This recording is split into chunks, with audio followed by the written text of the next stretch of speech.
Bonjour, c'est Vincent. Bonjour, c'est Lou. Aujourd'hui, on joue à Onitama, un jeu de stratégie abstrait pour deux joueurs qu'on peut comparer à une version un peu plus simplifiée des échecs. En tout cas, ce même genre de sensation en jouant. C'est un jeu de Shinpei Sato, j'imagine un auteur japonais. Donc, je vais vous expliquer rapidement les règles. C'est très simple. Je joue les bleus. Lou, qui se trouve en face de moi, joue les rouges. Chaque joueur, on joue sur un plateau donc de 5 cases par 5 cases. Chaque joueur possède un maître.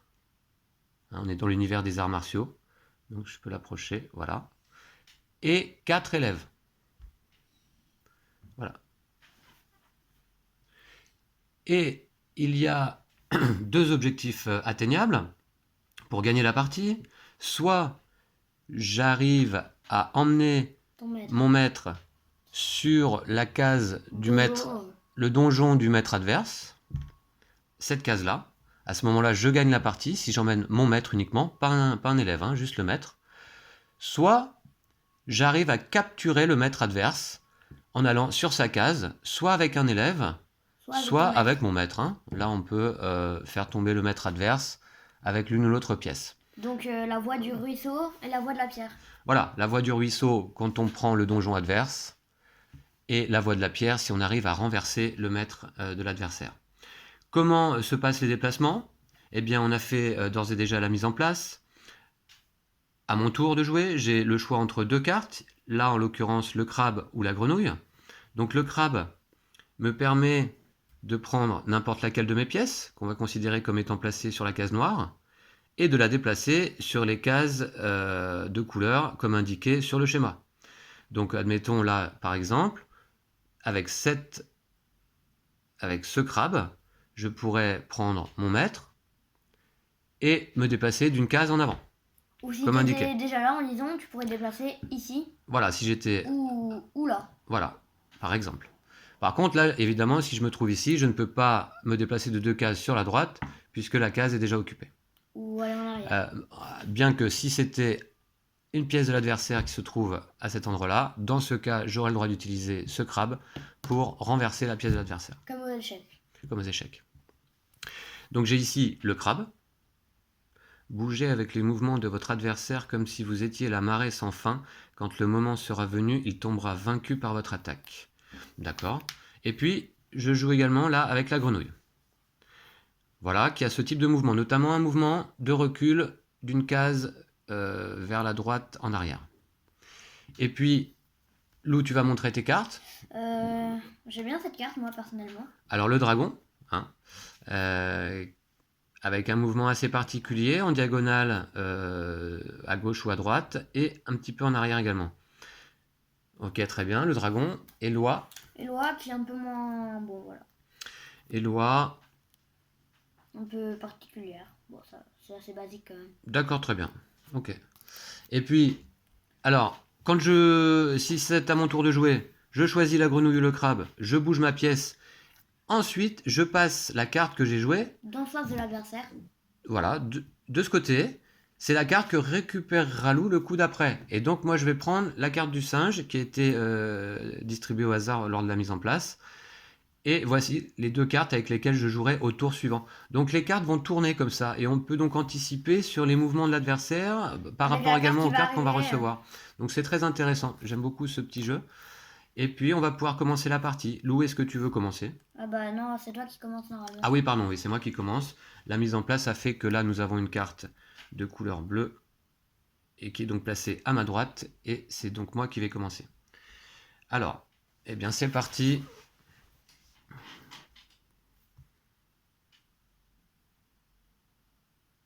Je joue la grenouille. Ok. Moi, je vais jouer Loi. Comme ça. Voilà. Mhm. Et on a le droit de passer par-dessus ces pions aussi. Enfin, c'est une carte...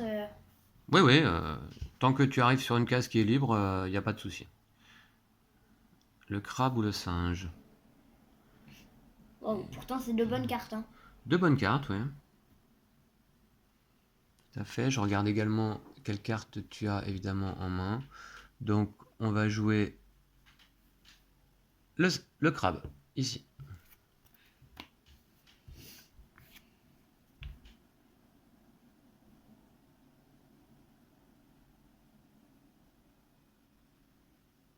Il faut que je me méfie, tu as ton dragon qui est très mobile. Hein. Ouais.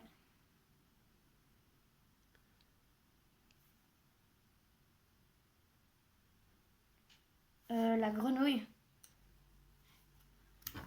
D'accord.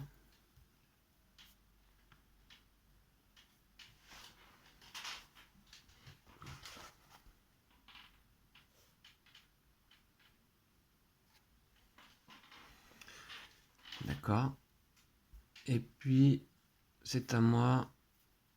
Donc, que puis-je faire?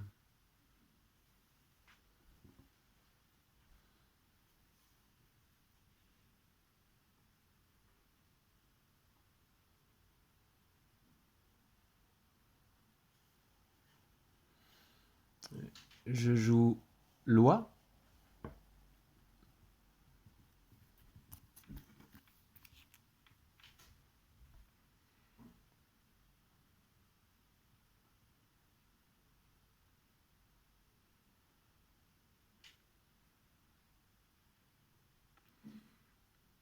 C'est à toi, Lou.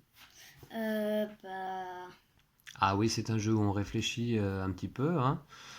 Donc, J'ai c'est perdu. assez Ah calme. non, j'ai rien dit. Déjà? Non, Échec et mat? Bah j'ai pas le choix, Non. je dois jouer le dragon. D'accord. T'inquiète pas, hein, je suis pas très concentré sur le jeu. Là, je regarde un petit peu plutôt la vidéo.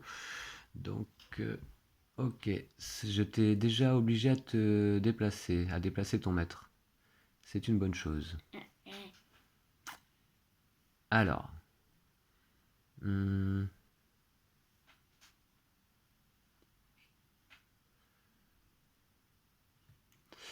D'accord, je vois un peu.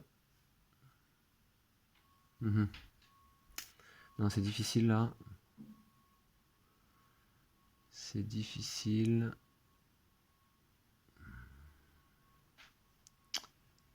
C'est difficile.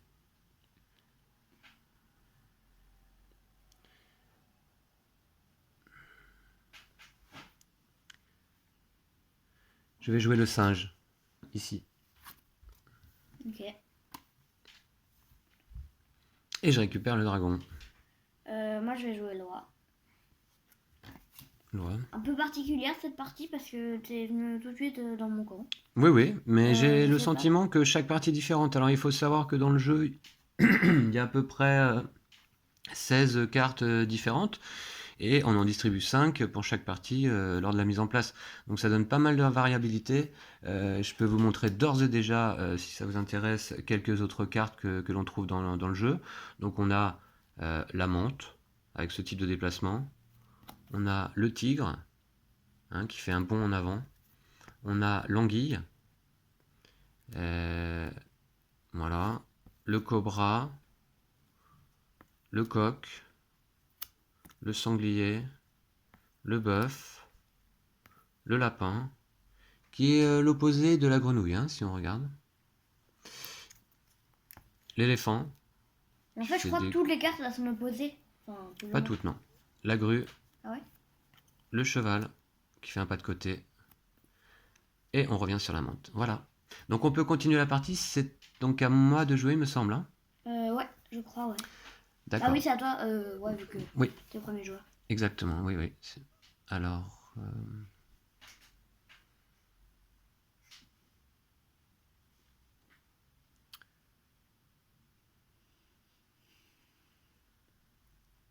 C'est pas évident hein, d'anticiper.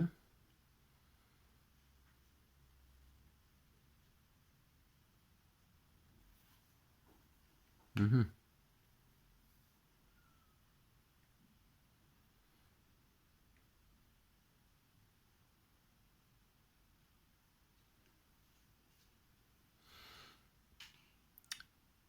Je vais faire un mouvement en avant avec cet élève, ici. Avec la grenouille?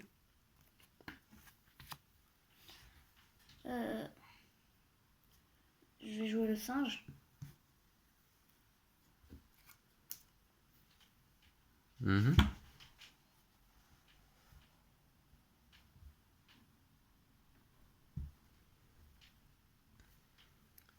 Le singe. Hmm.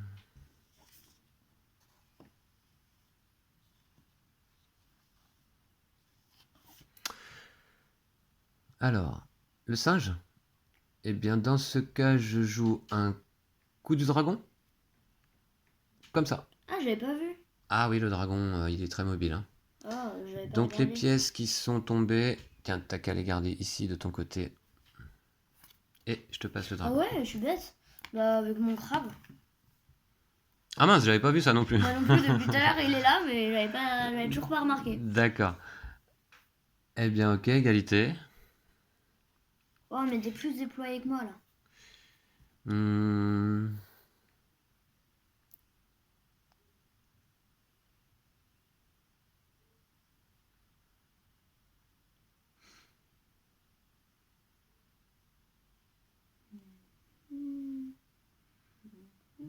Ah oui, je vois. C'est dommage. C'est dommage. Eh bien...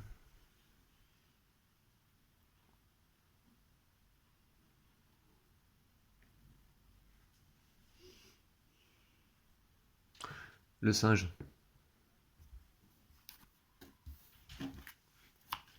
Le coup du singe.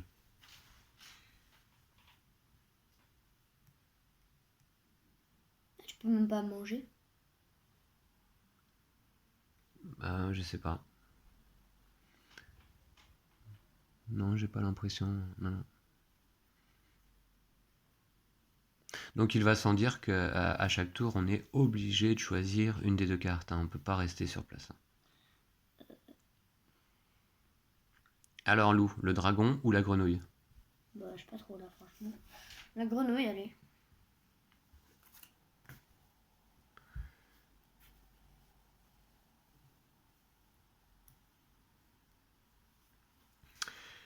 La grenouille.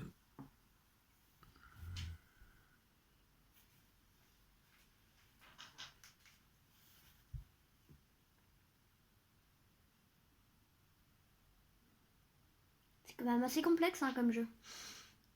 C'est simple, mais en même temps, c'est assez stratégique. Oui, mais oui, c'est vraiment sympa, je trouve. Je vais jouer loi. Un petit coup d'oie ici. Je sais pas où je vais, mais en tout cas, je peux y aller, alors j'y vais.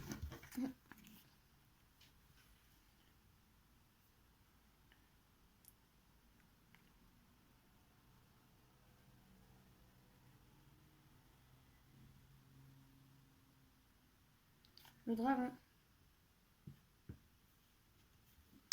Ok, le coup du dragon.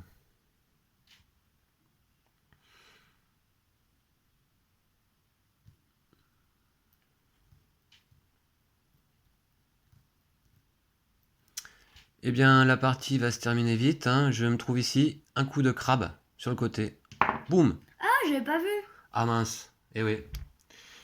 Le coup du crabe, qu'est-ce qu'il Oh. dit? Bougez avec les mouvements de votre adversaire, comme si vous étiez la marée sans fin. Quand le moment sera venu, il tombera vaincu par votre attaque. Eh Mais ben oui. pourquoi t'as hésité? Tu l'avais pas vu, en fait? J'avais pas vu tout de suite, mais voilà. Ah. Bravo Lou! On avait déjà fait 5 parties auparavant de ce jeu et Bah, en fait, c'était plutôt équilibré. 6 parce qu'on en avait fait une faussée un peu. Enfin, ouais. Oui, bon, Bon, en tout bref. cas, on en a compté que 5. Et là, c'était la sixième. Et là, on est à 3 victoires, à 3, hein. On est à une égalité parfaite. Donc voilà, c'était une partie rapide de Onitama. J'espère que vous avez apprécié. Lou, toi, t'as apprécié la partie? Ouais, sauf que je suis un peu déçue, du coup, j'avais pas vu que t'allais me tuer. Bah voilà, ça peut arriver dans ce jeu. C'est un jeu d'observation. Il faut être assez attentif aux mouvements que peut faire l'adversaire et à notre positionnement. Donc voilà, vraiment un jeu que je vous conseille de vous procurer pour jouer à deux joueurs et puis avec des enfants même à partir de 8 ans, je pense que c'est OK, hein. Voilà, donc on vous représentera certainement une autre partie de ce jeu à l'occasion. Et puis, Il y a écrit 14 ans sur la boîte. 14 ans? Ah bah écoute, moi je pense qu'on peut y jouer plus jeune, hein. Pas bien compliqué, à part au niveau stratégique. Voilà, donc on vous laisse là pour aujourd'hui. Et puis on vous dit à bientôt. Prenez soin de vous et de vos jeux de société d'ici là. Ciao! Ciao, ciao!